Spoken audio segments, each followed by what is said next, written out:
Bueno, pues ahora vamos a ver el sistema endocrino y el equipo está conformado por María, Paola y Sandra.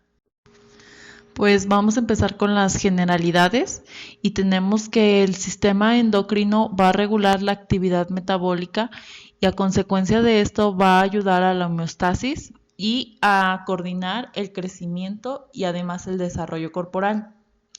El sistema nervioso autónomo va a regular a los órganos y tejidos por medios de impulsos, que estos impulsos van a generar sustancias neurotransmisoras y van a dar respuestas rápidas. Sin embargo, el sistema endocrino va a tener un efecto lento y difuso, secretando sustancias químicas llamadas hormonas. El sistema nervioso autónomo y el sistema endocrino van a contribuir y ayudar para la actividad metabólica del cuerpo. El sistema endocrino va a consistir en células endocrinas, glándulas sin conductos y ramas de células que se van a encontrar en el organismo. Bueno, pues la hormona es el producto de secreción de células y órganos endocrinos que pasan del torrente sanguíneo para ser transportados a las dianas celulares. Entre las hormonas hay tres clases de compuestos.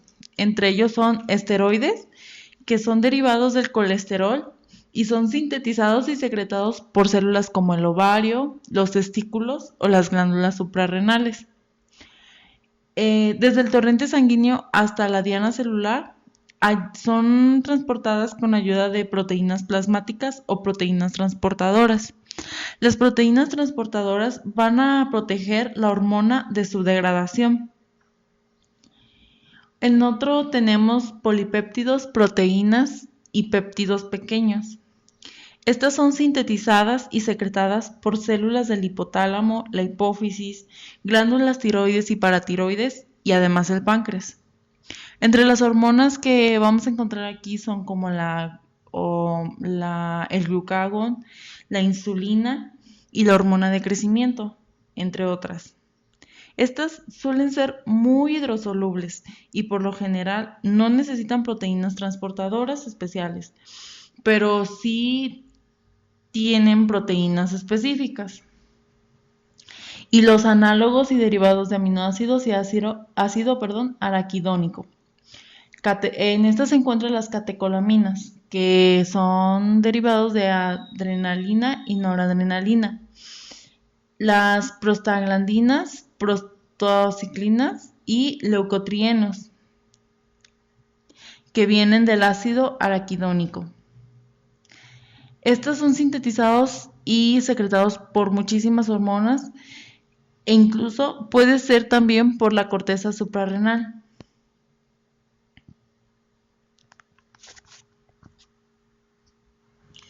Como ya lo mencioné, las hormonas pues son secretadas al torrente sanguíneo, como se muestra pues aquí en la imagen A, pero además para ser transportadas a las dianas celulares. Pero además de esto también hay dos tipos de controles, que son control parácrino, que se va al tejido conjuntivo, donde puede actuar sobre las células continuas o difundirse en las dianas celulares cercanas que expresan secretores específicos.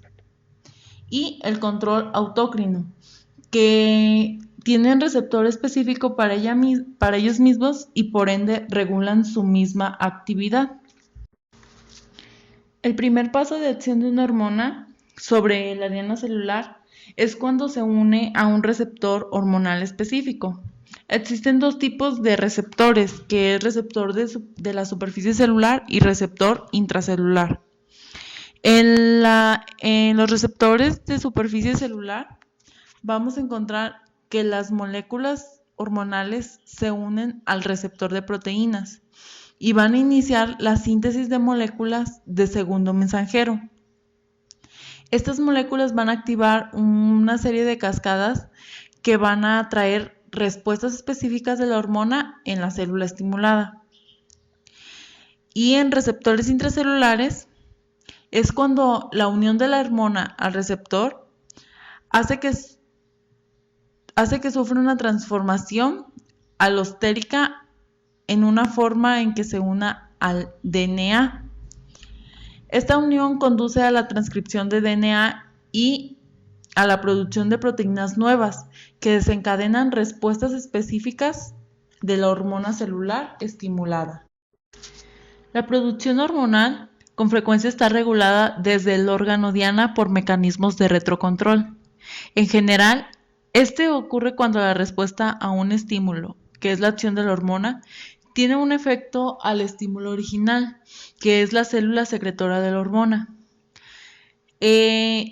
Conforme al anterior, hay dos tipos de retrocontrol, el retrocontrol negativo y el retrocontrol positivo. El negativo ocurre cuando la respuesta disminuye al estímulo original y el positivo ocurre cuando ésta aumenta. La hipófisis está compuesta por un tejido epitelial glandular y un tejido nervioso. Esta llega a pesar 0.5 gramos en varones y 1.5 gramos en mujeres y tiene aproximadamente como un tamaño de un guisante.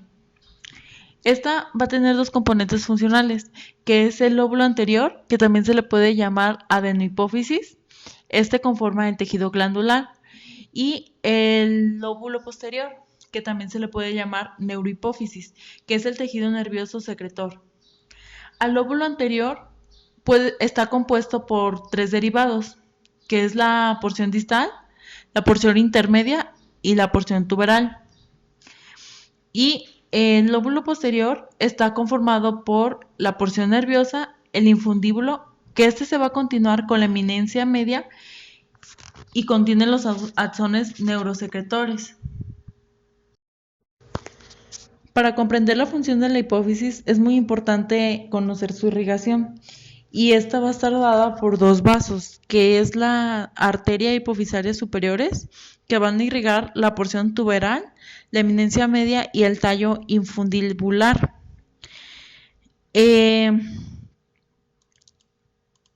Estos van a provenir de las arterias carótidas internas y de las comunicantes posteriores del polígono de Whitley. También tenemos las arterias hipofisarias inferiores, que van a irrigar principalmente la porción nerviosa, y estas son exclusivamente ramas de la carótida interna.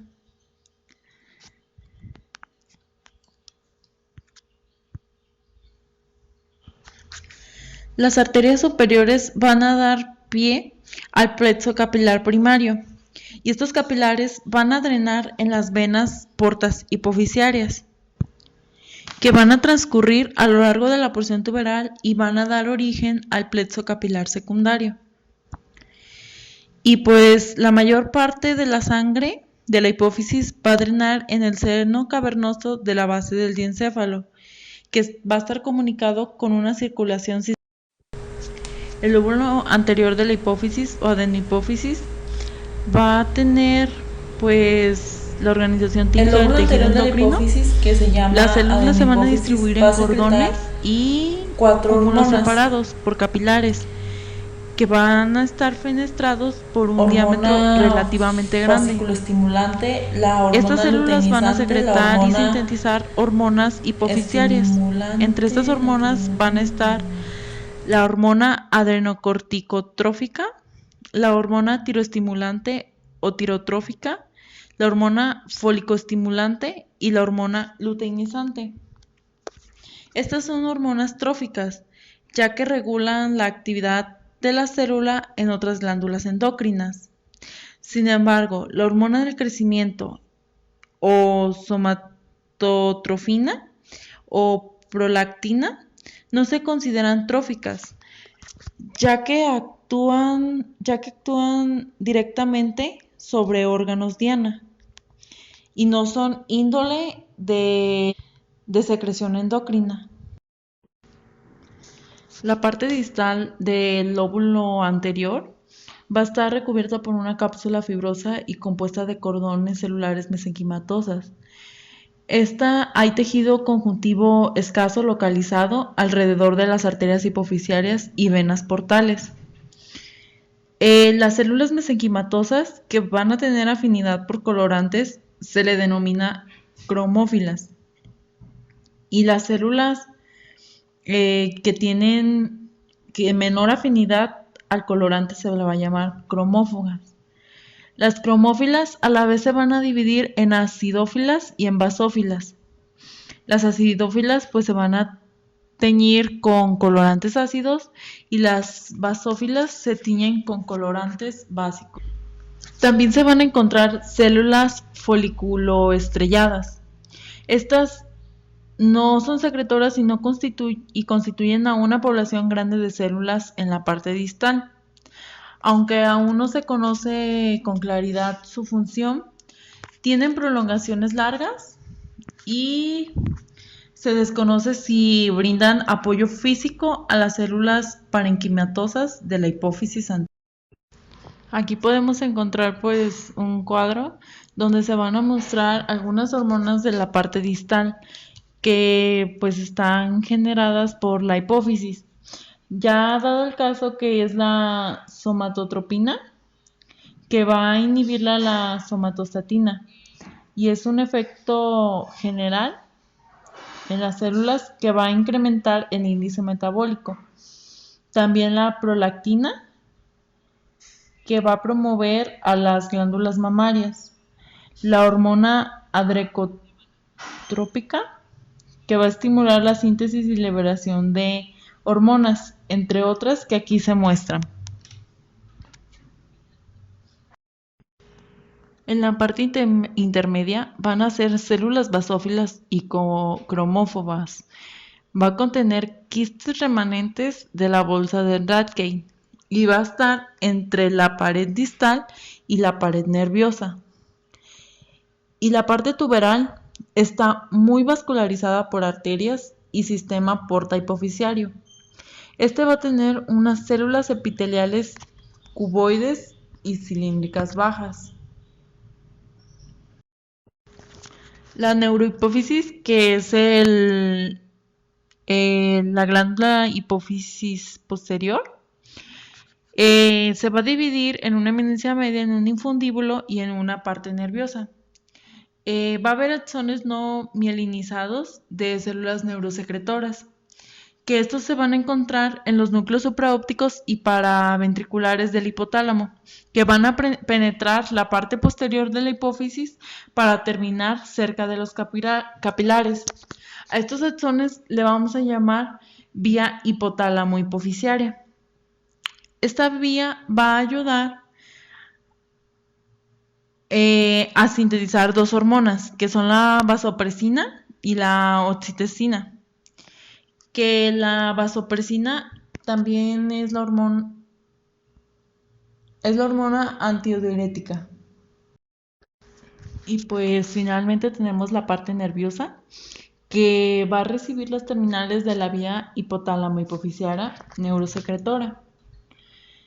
Este va a tener axones que están apoyados por células semejantes a la glía, que se van a conocer como pituicitos. Estos pituicitos se tiñen bastante bien, aunque solamente sean los núcleos.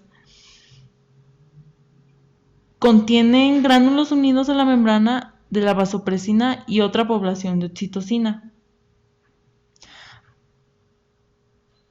Además, hay una distinción de color azul-negro de los axones en la microscopía, que se denominan cuerpos Henry, y estos presentan acumulaciones de gránulos neurosecretores. El contenido de estos gránulos se va a liberar al espacio perivascular cerca de los capilares fenestrados capilar en respuesta a una estimulación nerviosa. Los pituicitos van a ocupar el 25% del volumen de la parte nerviosa y son muy similares a células neuroglionales y ayudan a apoyar axones a la parte nerviosa envainándolos. Los pituicitos contienen gotitas de lípidos, pigmentos lipocromo y filamentos intermedio, además de poseer múltiples prolongaciones citoplasmáticas que están en contacto y forman uniones de intersticio entre sí. Bueno, pues yo les voy a hablar del hipotálamo Y pues el hipotálamo se encuentra ubicado en medio de la base del cerebro y rodea la porción ventral del tercer ventrículo. Coordina la mayor parte de las funciones endocrinas y sirve como centro de control del sistema nervioso autónomo, regulando funciones desde tensión arterial, temperatura corporal, equilibrio eléctrico, el apetito, el peso, entre otras. Tiene la función también de sintetizar gran cantidad de productos de neurosecreción que promueven o inhiben la secreción y liberación de hormonas adenohipofisiarias. Estos se pueden acumular en las terminaciones nerviosas cerca de la eminencia media y el tallo infundibular y se liberan en el lecho capilar del sistema porta hipotálamo hipofisiario para su transporte a la porción distal de la hipófisis. Su función endocrina se regula por medio de un sistema de retrocontrol en dos niveles. La primera es la producción hormonal en la hipófisis y la segunda es la producción hormonal que se liberan en el hipotálamo. Ambos permiten sensibilidad en la regulación de la función secretora. Este circuito provee un mecanismo regulador a través del cual la información que se genera en el sistema nervioso central contribuye a la regulación del lóbulo anterior de la hipófisis y en consecuencia de todo el sistema endocrino. Este sistema es un mecanismo primario por el cual los cambios del estado emocional se traducen en cambios del estado homeostático fisiológico. La glándula pineal es también llamado cuerpo pineal o epífisis cerebral. Es una glándula endocrina o neuroendocrina que regula el ritmo circadiano. Se encuentra ubicada en la pared posterior del tercer ventrículo. Tiene una forma cónica aplanada, de ahí viene el nombre de pineal, como forma de piña. Y mide de 5 a 8 milímetros de largo, de 3 a 5 milímetros de diámetro. La glándula pineal contiene dos tipos de células en su parénquima. La primera son los pinealocitos, que son sus células principales que se encuentran distribuidas en cúmulos o cordones dentro de lobulillos, que los lobulillos están formados por tabiques de tejido conjuntivo que penetran a la glándula desde la pía madre. Estos tienen un núcleo grande, nucleolo prominente y un citoplasma con inclusiones lipídicas.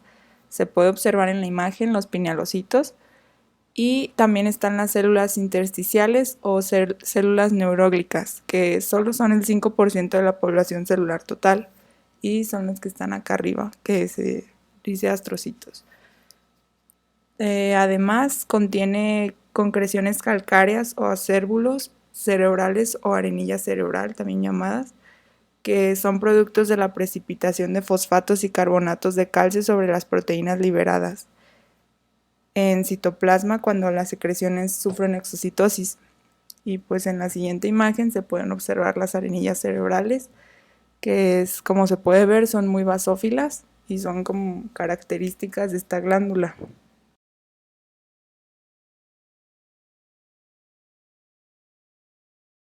Esta glándula es un órgano fotosensible que está relacionado con los ciclos del día y noche, o también llamados ritmos circadianos. Obtienen información a través del tracto retino-hipotalámico desde la retina y durante el día se inhibe la producción de su hormona principal de la glándula, que es la melatonina, y esta está relacionada con inhibir la actividad esteroidea de las gónadas, funciones reproductivas. Su producción disminuye con la luminosidad y aumenta en la oscuridad. En la imagen se puede ver que como la forma de la piña que refieren que tiene. La glándula tiroides se encuentra situada en la región anterior del cuello y está contigua a la laringe y tráquea. Esta es una glándula endocrina, es bilobulada, que está compuesta por dos lóbulos laterales unidos por un istmo de tejido tiroideo. En la imagen se puede ver lóbulo derecho, lóbulo izquierdo y su unión, que es por medio de un istmo. Tiene una longitud de 5 centímetros, 2.5 centímetros de ancho y de 20 a 30 gramos de peso. Se encuentra rodeada por una fina cápsula de tejido conectivo que envía tabiques hacia el interior para formar lobulillos irregulares. Su unidad estructural y funcional son los folículos tiroideos. Y pues los folículos tiroideos son compartimentos de aspecto más o menos quístico y con forma esferoidal que tiene una pared formada por un epitelio simple cúbico o cilíndrico bajo, que viene siendo el epitelio folicular. Tiene dos tipos celulares, que son las células foliculares o células principales, que se encuentran a cargo de la producción de hormonas tiroideas T3 y T4 y tienen vesículas de reabsorción del coloide. Y se encuentran también las células parafoliculares o las células C, que se encuentran situadas en la periferia del epitelio y dentro de la lámina basal. No se encuentran expuestas a la luz folicular y secretan calcitonina, que viene siendo una hormona que regula el metabolismo del calcio. Hay miles de folículos que forman esta masa de la glándula y contienen un material gelatinoso denominado coloide. La superficie apical de las células foliculares se encuentra en contacto con el coloide y la basal apoyada en una lámina basal típica. Contiene tejido conjuntivo interfolicular, que viene siendo entre los folículos para separarlos, y capilares fenestrados derivados de arterias tiroideas, que también rodea folículos. En estas imágenes, que son cortes histológicos de la tiroides, se puede observar en su lado izquierdo el epitelio de la glándula tiroides y en la parte derecha se puede observar el epitelio folicular del coloide, su cápsula y sus lobulillos.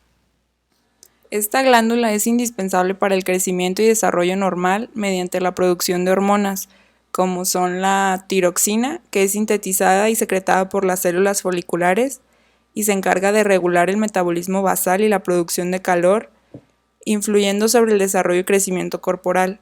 Esta es regulada por la TSH o la hormona tiroidea y la calcitonina, que es producida en las células parafoliculares y es antagonista de la hormona paratiroidea. Disminuye la calcemia al suprimir la acción reabsortiva de los osteoclastos y promueve el depósito de calcio en los huesos para acrecentar el ritmo de la calcificación osteoide.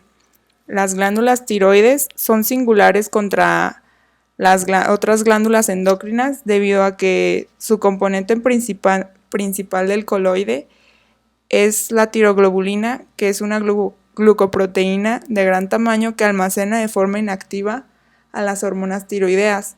Cuando estas hormonas se activan, se extraen de la tiroglobulina y se liberan en los capilares fenestrados. Entonces, la acción principal de la tiroglobulina es el almacenamiento de las hormonas tiroideas inactivas. La glándula paratiroides es una glándula endocrina pequeña que tienen asociación estrecha con las glándulas tiroides. Como se puede ver en la imagen, son las pequeñas como cúmulos de color café que se encuentran dentro o asociadas con la glándula tiroides. Son de forma ovoide, tienen pocos milímetros de diámetro y se encuentran distribuidas generalmente en dos pares que se forman superiores e inferiores. Su cantidad y ubicación puede variar. Del 2 al 10% de las personas tienen adicionales en timo. Se encuentran rodeadas por una cápsula de tejido conectivo que las separa de la glándula tiroides y envía tabiques al interior, como en la mayoría o todas, que los separa en lobulillos mal definidos. Tiene irrigación de las arterias tiroideas inferiores o también puede ser por anastomosis de las arterias tiroideas superiores e inferiores. Sus células epiteliales se dividen en principales y en oxífilas. Las principales son las más abundantes del parénquima y tienen a cargo la síntesis, el almacenamiento y la secreción de la hormona paratiroidea en gran cantidad. Son células poliédricas, pequeñas con un núcleo central, citoplasma eosinófilo pálido y contienen inclusiones lipídicas, de glucógeno y de lipofusina. Las células oxífilas constituyen una porción menor a la población celular y no se conoce que tengan una función secretora. Aparecen solas o en cúmulos y son redondeadas y mucho más grandes que las principales. La hormona paratiroidea Es un péptido lineal de 84 aminoácidos que regula la concentración de calcio y fosfato en la sangre. Es indispensable para la vida y es regulada por la calcemia, la hormona paratiroidea o PTH y la calcitonina tienen efectos opuestos en regulación y concentración sanguínea de calcio. Por ejemplo, la PTH tiene una acción homeostática lenta y duradera y la calcitonina disminuye la calcemia pero de forma rápida y efímera. Y en este corte histológico se puede ver la relación que tiene la glándula paratiroidea con la glándula tiroidea. Se puede ver cómo se dividen por una cápsula de tejido conectivo el epitelio folicular del tiroides, su coloide y la relación que guardan, y la otra son las células de la glándula paratiroides. Bueno, vamos a hablar de las glándulas suprarrenales o también llamadas adrenales. Estas van a secretar tanto hormonas esteroides como catecolaminas. Su forma va a ser triangular, aplanada, y van a estar incluidas en el tejido adiposo perirrenal a la altura del polo superior de los riñones. Esta glándula suprarrenal va a estar cubierta por una cápsula de tejido conjuntivo gruesa, desde la que van a partir tabiques que se van a introducir en el parénquima glandular.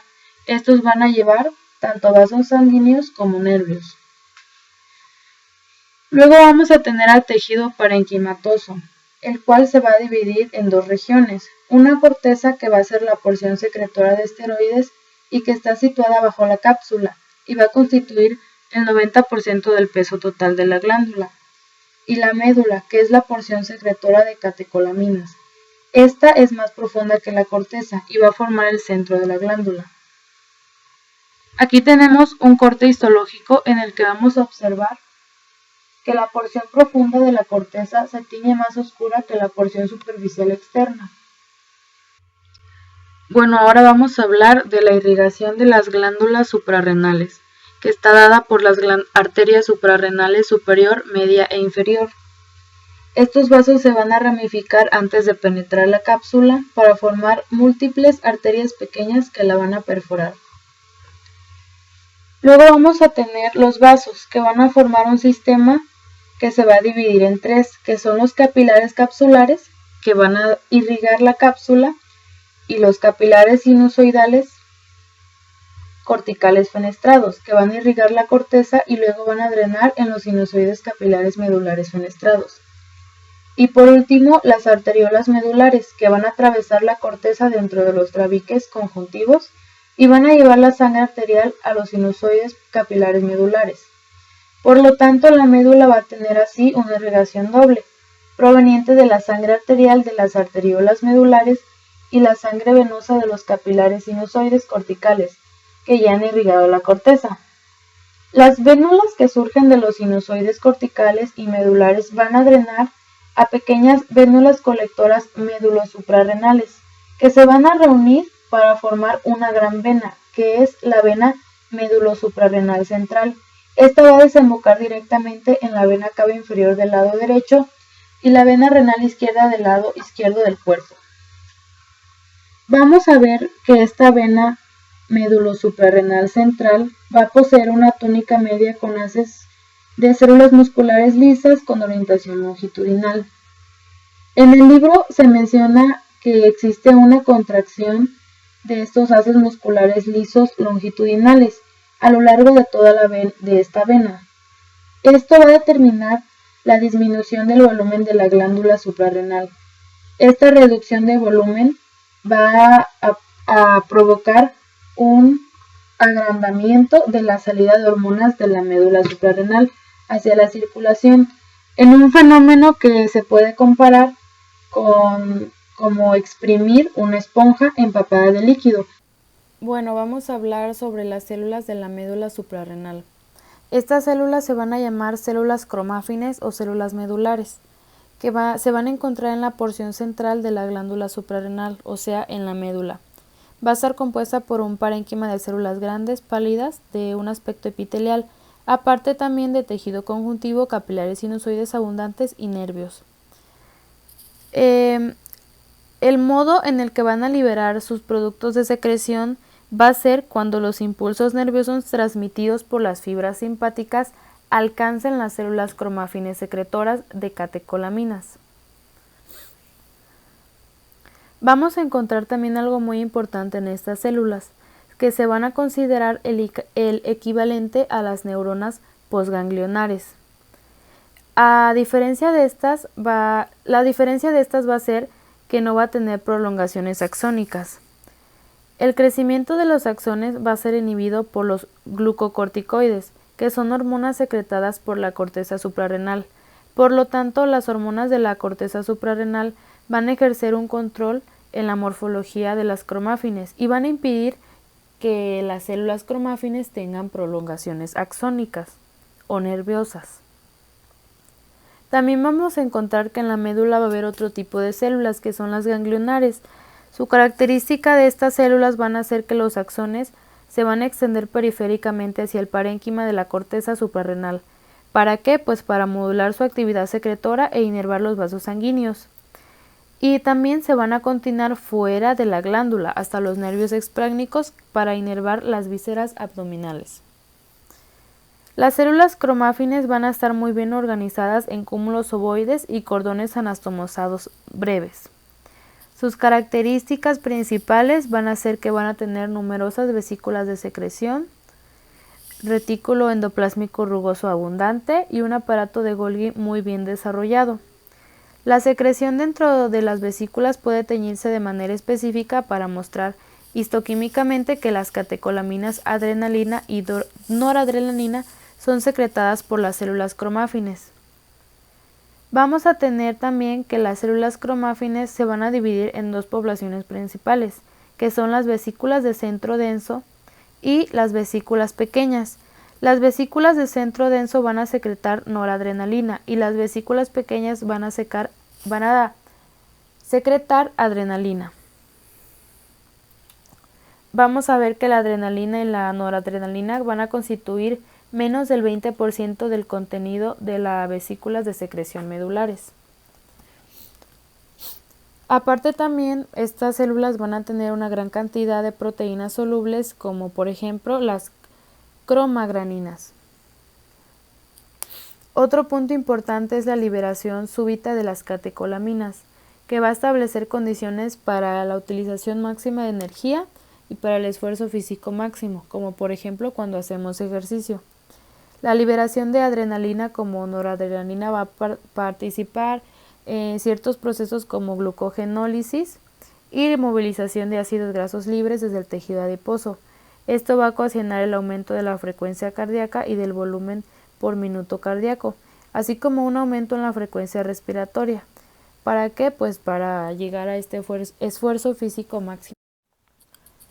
Bueno, vamos a tener que la corteza suprarrenal va a tener tres subdivisiones, que son la zona glomerular, la zona fasciculada y la zona reticular. Vamos a empezar hablando con la zona glomerular. Esta zona va a ser la más externa, la más angosta y va a formar hasta el 15% del volumen total cortical. Esta zona glomerular, las características de sus células van a ser que están organizadas muy juntas y en cúmulos ovoides, y en columnas curvas que continúan con los cordones celulares de la zona fasciculada. Las células de la zona glomerular son relativamente pequeñas, cilíndricas y piramidales. Sus núcleos los vamos a encontrar esferoidales, apiñonados, y son hipercromáticos. Una red extensa de capilares sinusoides fenestrados va a rodear cada cúmulo celular. También vamos a encontrar que la zona glomerular va a secretar principalmente aldosterona, que va a actuar en el control de la tensión arterial. La zona glomerular también va a estar bajo el retrocontrol del sistema renina-angiotensina-aldosterona. Vamos a hablar también luego de la zona fasciculada. Esta es la zona media gruesa que forma casi el 80% del volumen cortical. Las células de la zona fasciculada van a ser grandes y poliédricas. Se van a disponer en cordones largos, rectos y de una o dos células de espesor, que van a estar separados por capilares sinusoides. La zona fasciculada va a poseer un núcleo esferoidal pálido. El citoplasma en general va a ser acidófilo y va a poseer una gran cantidad de inclusiones lipídicas. Las inclusiones lipídicas van a contener grasas neutras, ácidos grasos, colesterol, fosfolípidos, etc. La secreción principal de la zona fasciculada va a consistir en glucocorticoides que van a regular el metabolismo de la glucosa y los ácidos grasos. Luego vamos a tener la zona reticular, que esta es la zona más interna o profunda, que va a formar del 5 o el 7% del volumen total cortical, pero es la más gruesa en la zona glomerular, a causa de su ubicación más central. La zona reticular, vamos a hablar de sus células. Sus células van a ser notablemente más pequeñas que las de la zona fasciculada, y sus núcleos son hipercromáticos. Se van a disponer en cordones anastomosados que están separados por capilares fenestrados. Las células van a tener una cantidad relativamente escasa de inclusiones lipídicas. Va a haber tanto células claras como células oscuras. Las células oscuras van a poseer muchos gránulos grandes de pigmento lipofuscínico y un núcleo hipercromático. Las células de esta zona son pequeñas porque tienen menos citoplasma que las células de la zona fasciculada. Los núcleos aparecen más apiñonados. Van a poseer características distintivas como células secretoras de esteroides y un retículo endoplásmico liso bien desarrollado. Estas células van a tener un retículo endoplásmico rugoso. Muy poco retículo endoplásmico rugoso. La secreción principal de la zona reticular van a ser los andrógenos. Bueno, tenemos esta laminilla que es de la corteza. Aquí vamos a encontrar la cápsula, que va a estar compuesta por tejido conjuntivo denso, en el que van a transcurrir las arterias mayores. Estas van a dar origen a los vasos menores, que van a irrigar exactamente a la corteza y a la médula. También podemos ver la zona glomerular, que está situada en la parte más externa de la corteza, abajo de la cápsula. El parénquima de esta zona va a consistir en células pequeñas que aparecen en forma de cordones arqueados o cúmulos celulares ovoides. La zona fasciculada va a consistir en cordones o láminas celulares, por lo general de 2 células de espesor, que van a adoptar una disposición radial y se van a extender hacia la médula. Las células de la parte externa de la zona fasciculada van a ser más grandes que la de la parte interna de esta zona, y es muy característico que se tiñan a causa de la gran cantidad de inclusiones lipídicas que contienen, como ya lo había comentado antes. Las células de la zona reticular son relativamente pequeñas y tienen pocas inclusiones lipídicas, o puede que carezcan de ellas. Bueno, ahora vamos a hablar de la glándula suprarrenal fetal, que va a estar compuesta por una corteza externa permanente y estrecha y una corteza fetal o zona fetal interna gruesa. Esta glándula va a surgir de células mesodérmicas situadas en la raíz del mesenterio. Estas células mesodérmicas van a penetrar el mesénquima subyacente y van a dar origen a una masa celular eosinófila grande, que se va a convertir en la corteza o zona fetal funcional. También es importante decir que al final de la gestación, estas glándulas van a tener un tamaño y un peso equivalentes a los del adulto, y van a producir aproximadamente de 100 a 200 miligramos de compuestos esteroideos. El aspecto histológico de la glándula suprarrenal fetal es algo similar al de la glándula suprarrenal del adulto. Durante las últimas etapas de la vida fetal, la mayor parte de la glándula consiste en cordones de células eosinófilas grandes que van a constituir alrededor del 80% de su masa. Esta porción va a ser conocida, o más bien conocida, como corteza fetal o zona fetal. Esta corteza fetal va a surgir de la migración inicial de las células mesodérmicas. Luego vamos a tener otra corteza, que es la permanente. Esta va a derivar de la migración celular mesodérmica secundaria y va a estar compuesta por una capa periférica de células pequeñas con citoplasma escaso. También vamos a ver que la glándula suprarrenal fetal es considerada una unidad fetoplacentaria. ¿Esto por qué? Vamos a ver que la placenta, para funcionar como un órgano secretor de esteroides, carece de ciertas enzimas. Estas enzimas, ¿quién las va a tener? Pues las va a tener la glándula suprarrenal fetal. Entonces, para términos más sencillos, la placenta y la glándula suprarrenal fetal van a intercambiar moléculas para permitir la síntesis de sustancias como por ejemplo glucocorticoides, aldosterona, andrógenos y estrógenos. Bueno, aquí vemos una laminilla de glándula suprarrenal fetal. Lo que vemos como PC es la corteza permanente que está en la parte superior de la fotografía.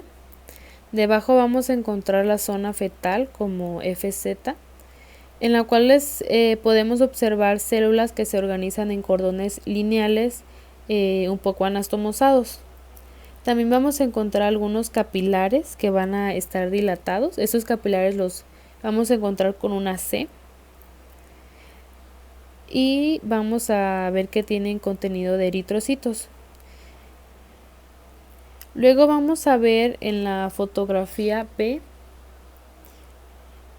que nos va a mostrar la cápsula. Está como cap y está en el tercio superior.